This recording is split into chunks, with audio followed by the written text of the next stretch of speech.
अस्सलाम वालेकुम, मैं हूं तनवीर अब्बास और आप देख रहे हैं मेरा यूट्यूब चैनल WSL कंसल्टेंट। दोस्तों, आज का हम जो है ना पोलैंड टूरिस्ट वीज़ा के बारे में डिस्कस करेंगे कि पोलैंड का टूरिस्ट वीज़ा आपने कैसे अप्लाई करना है, क्या प्रोसीजर है, क्या क्या डॉक्यूमेंट्स आपको रिक्वायर्ड होंगे। ये सारी डिटेल आपको आज की इस वीडियो में मिलेगी। तो लेट्स स्टार्ट।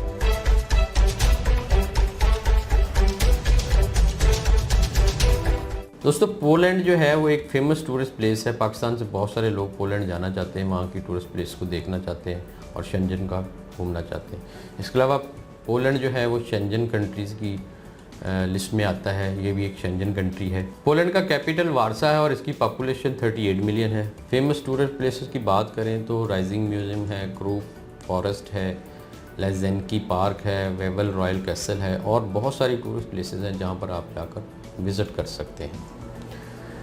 दोस्तों, अगर पोलैंड का टूरिस्ट वीज़ा अप्लाई करना चाहते हैं और ये आपको सारी डिटेल जो है चाहिए तो ये वीडियो आपके लिए खासी बेनिफिशियल होगी। आप इस वीडियो को आखिर तक देखिएगा। दोस्तों, अब हम आते हैं कि आपने पोलैंड का टूरिस्ट वीज़ा अप्लाई करना है तो उसका एप्लीकेशन प्रोसेस आपने कैसे करना है वो सारी डिटेल मैं आपको बताता जाता हूँ। दोस्तों, सबसे पहले आपने पोलैंड का एप्लीकेशन फॉर्म फिल करना है। वो आप शेंजन वीज़ा का जो फॉर्म होता है वही आप पोलैंड का बेसिकली एप्लीकेशन फॉर्म होता है। वो आपने डाउनलोड करना है, उसको फिल कर लेना है, उसको ड्यूली साइन कर देना है।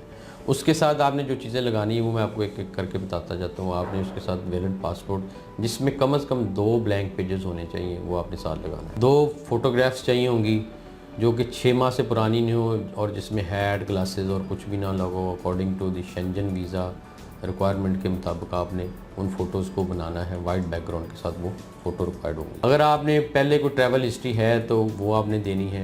अगर आप किसी मुल्क का विज़िट किया हुआ है तो वो आपने वीज़ा की कॉपीज़ अगर उसी पासपोर्ट में है तो ठीक है। अगर इसके अलावा पुराने किसी पासपोर्ट में है तो आपने साथ में वो वाले पासपोर्ट ज़रूर अटैच करने हैं, उनकी कॉपीज़ अटैच करनी है। होटल बुकिंग करवानी है, जितने दिन का आपका पोलैंड में स्टे है, जिस दिन आपने जाना है, जिस दिन वापसी आना है, किस होटल में, किस सिटी में रहना है, ये सारी डिटेल आपने जो है ना इसकी देनी है। होटल बुकिंग आपने कंप्लीट देनी है। इसके अलावा आपने एयर टिकट्स देनी है जिसमें और पोलैंड पहुंचने की और पोलैंड छोड़ने की डेट्स मेंशन हो, फ्लाइट डिटेल हो, कंप्लीट एक उसमें डिटेल होनी चाहिए। शेंजन स्टेट्स के लिए आपको पता है कि 30,000 यूरो की एक आपको हेल्थ और ट्रैवल इंश्योरेंस करवानी पड़ती है, वो आपने करवा लेनी है। जितने दिन का आपका स्टे होगा उसके मुताबिक आपने वो ट्रैवल इंश्योरेंस करवानी है। इसके अलावा आपने अपनी बैंक स्टेटमेंट देनी है, प्रूफ ऑफ सफिशिएंट फंड देना है कि आपके पास इनफ अमाउंट है, क्या वहाँ पर जाकर विज़िट कर सकते हैं, वहाँ पर स्टे कर सकते हैं। अगर आपको वहाँ पे कोई स्पॉन्सर कर रहा है या आपने किसी अपने दोस्त या फैमिली के पास जाकर स्टे करना है तो उसके बारे में भी आपने बताना है कि आपको कौन बंदा जो है ना वो ये सारी सर्विसेज दे रहा है, सारी फैसिलिटीज़ दे रहा है कि आप वहाँ उसके पास रह सकते हैं। उसका पासपोर्ट, उसकी सारी चीज़ें आपको देनी होंगी। कवर लेटर आपको लिखना पड़ेगा जिसमें आपने कंप्लीट डिटेल बतानी है कि आप क्यों जा रहे हैं, क्या वजह है, बिज़नेस ट्रिप है, टूरिस्ट ट्रिप है, कौन कौन सी प्लेसेस विज़िट करनी है और इससे पहले भी आप क्या क्या विज़िट कर चुके हैं। ये सारी डिटेल आप जो है उसके अंदर कवर लेटर के अंदर मेंशन करेंगे। इसके अलावा FRC आपने साल लगाना है। FRC में आपने बताना है कि आप अगर मैरिड हैं, नॉन मैरिड हैं या आपके बच्चे हैं तो उसके बारे में आपके बताना है। इसके अलावा आपने जो है वो सारे डॉक्यूमेंट्स देने हैं जो कि शो करें कि आप वापस पाकिस्तान आएंगे। टाइज़ आपके पाकिस्तान के साथ मैक्सिमम से मैक्सिमम आपने शो करनी है ताकि आपको वीज़ा मिलने के चांसेस बढ़ जाएं और आपको रिफ्यूजन ना हो। एडिशनल डॉक्यूमेंट्स में जो आपको रिक्वायर्ड हो सके, अगर आप एम्प्लॉयड हैं तो आपको एम्प्लॉय का जो है ना कॉन्ट्रैक्ट लगाना होगा।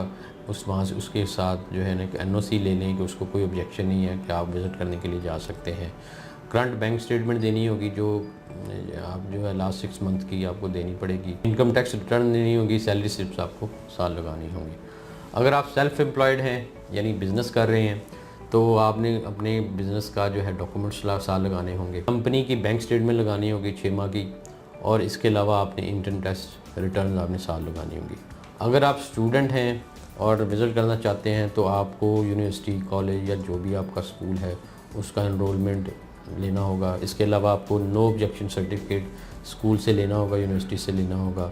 और इसके अलावा आपको जो है अगर आप पेरेंट्स से आपको एक इजाज़तनामा लेना होगा। अगर आप रिटायर हैं तो आपको पेंशन की स्टेटमेंट जो है लास्ट 6 मंथ की वो लगानी है। दोस्तों, एक बात का आपने ख्याल रखना है कि जो भी आप इन्फॉर्मेशन फॉर्म में दे रहे हैं या साथ में अटैच कर रहे हैं या डॉक्यूमेंट्स की शक्ल में दे रहे हैं वो सारी की सारी जेन्युइन हो। फेक डॉक्यूमेंट आपने फेक इन्फॉर्मेशन नहीं देनी, क्योंकि अगर आप लेट्स सपोज पकड़े जाते हैं तो फिर आपके लिए प्रॉब्लम हो जाएगा, आप बैन भी हो सकते हैं। दोस्तों ये सारे डॉक्यूमेंट्स आपने लगा के फॉर्म फिल करके आपने VFS ग्लोबल से जो है अपॉइंटमेंट लेनी है, और अपॉइंटमेंट वाले दिन ये सारे डॉक्यूमेंट्स और वीज़ा फॉर्म वगैरह आपने लेकर VFS ग्लोबल के ऑफिस चला जाना है, एप्लीकेशन सेंटर चला जाना है जहाँ पर आपकी अपॉइंटमेंट है। पोलैंड वीज़ा की जो एप्लीकेशन फ़ीस है वो 60 यूरो है। प्रोसेसिंग टाइम जो है वो 14 से 28 डेज़ का होता है। अगर आप ये सारे डॉक्यूमेंट्स लगाकर वीज़ा एप्लीकेशन अपना फ़ाइल करेंगे तो इंशाल्लाह आपको वीज़ा मिल जाएगा। उम्मीद करता हूँ आपको ये वाली वीडियो पसंद आई होगी। अगर पसंद आई इसको लाइक और शेयर कर दें। मज़ीद अच्छी वीडियोज़ के लिए आप हमारे चैनल को सब्सक्राइब भी कर सकते हैं। इसके साथ ही इजाज़त चाहता हूँ। अल्लाह हाफ़िज़।